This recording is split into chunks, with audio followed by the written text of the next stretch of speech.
রাজা হরিশচন্দ্রের ভিটা, যা বর্তমান সাভারের রাজাসনের মজিদপুর গ্রামে অবস্থিত। এটি সপ্তম থেকে অষ্টম শতকের মাঝামাঝি সময়ে গড়ে উঠেছিল। এই রাজ্যটি অর্থাৎ প্রাচীন বংশাবতী বা অধুনা বংশী নদীর তীরে অবস্থিত ছিল পাল বংশীয় রাজা হরিশচন্দ্রের শাসনাধীন সর্বেশ্বর রাজ্যের রাজধানী। এই রাজধানীর নাম ছিল সম্ভার এবং এই সম্ভার নাম থেকে পরবর্তীকালে সাভার নামের উৎপত্তি হয়েছিল। খ্রিস্টীয় সপ্তম থেকে অষ্টম শতকে তৎকালীন সম্ভার রাজ্যের রাজা হরিশচন্দ্রের প্রাসাদ ভিটা এই সাভারের মজিদপুরেই অবস্থিত ছিল। অর্থাৎ বর্গাকার ডিবির চারপাশে এরকম 4 সারির সিঁড়ি আছে। অর্থাৎ এই জায়গাটি রাজা হরিশচন্দ্রের ডিবি নামে সমধিক পরিচিত।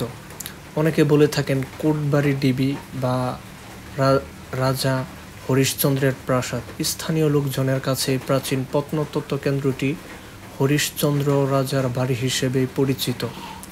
নদীর তীরে গড়ে ওঠা প্রাচীন বসতির অন্যতম নিদর্শন এই রাজা হরিশচন্দ্রের ডিবি বা প্রাসাদ।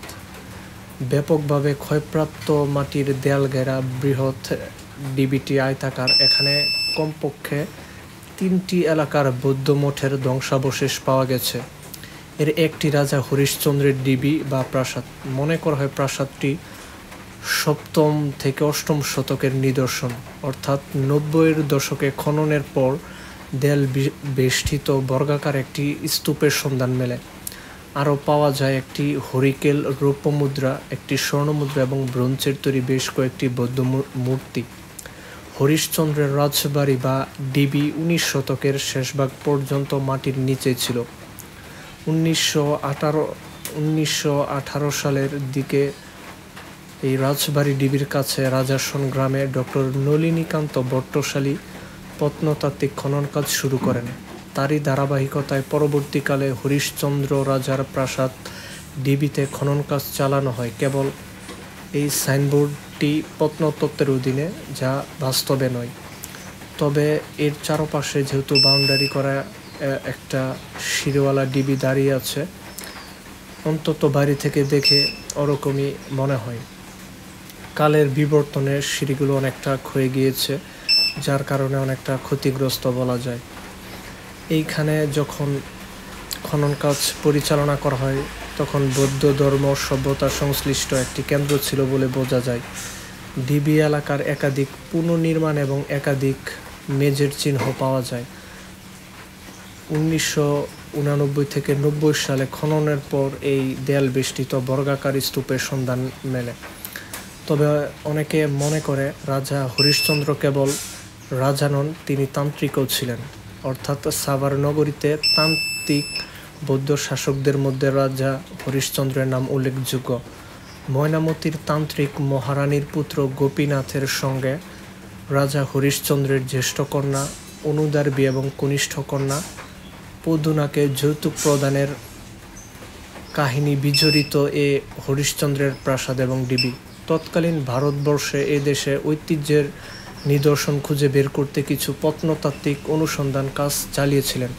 সে সময় অনেক জায়গায় ইতিহাসের নাম করা রাজা মহারাজাদের প্রাসাদ নির্দিষ্ট করা হয়েছিল, যার মধ্যে 12 ভূঁইয়াদেরী শাখার আজকের সোনারগাঁও। এরও অনেক পরে বের হয়ে আসে ঢাকার অদূরে এই সাভারের রাজা হরিশচন্দ্রের প্রাসাদ ও ডিবি।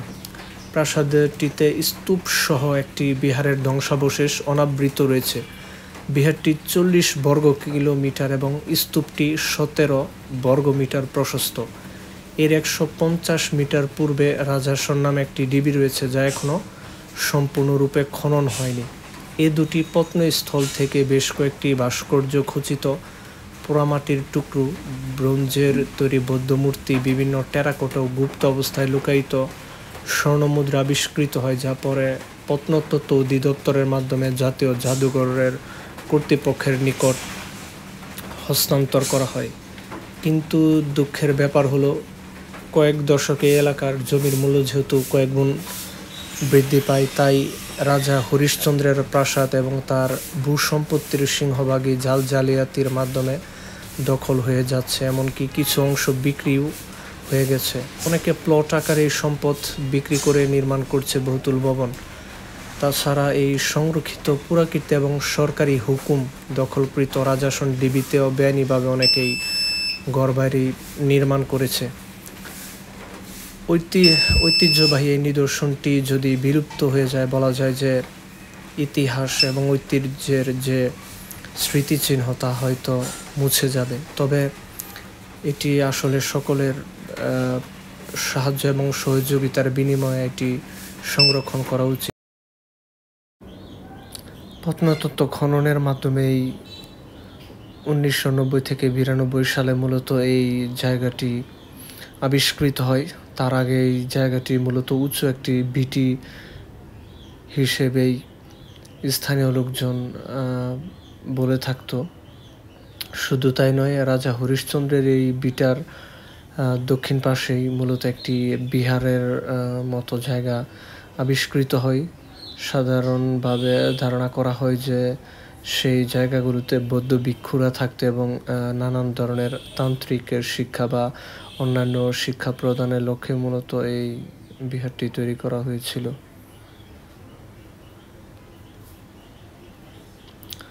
তো এই জায়গাটির সাথে অনেকটা কুমিল্লার ময়নামতি যে বিহার, সেই বিহারের অনেকটা মিল খুঁজে পাওয়া যায়, যার জন্য এই জায়গাটিকে অনেকেই কোটবাড়ি বিহার হিসেবেও বলে থাকেন। তো এই জায়গাটি বলা যায় যে প্রত্নতত্ত্ব অধিদপ্তরের সংরক্ষিত থাকায় এই জায়গাটি বর্তমান আরও আস্তে আস্তে এক সময় এই জায়গাটি আরও পর্যটন নির্ভর এবং অন্যান্য যারা ইতিহাসপ্রেমী প্রত্নতত্ত্ব প্রেমী রয়েছে তাদেরকে আরও বেশি আকর্ষিত করবে। তো এই জায়গাটিতে আসলে যারা ইতিহাসপ্রেমী তাদের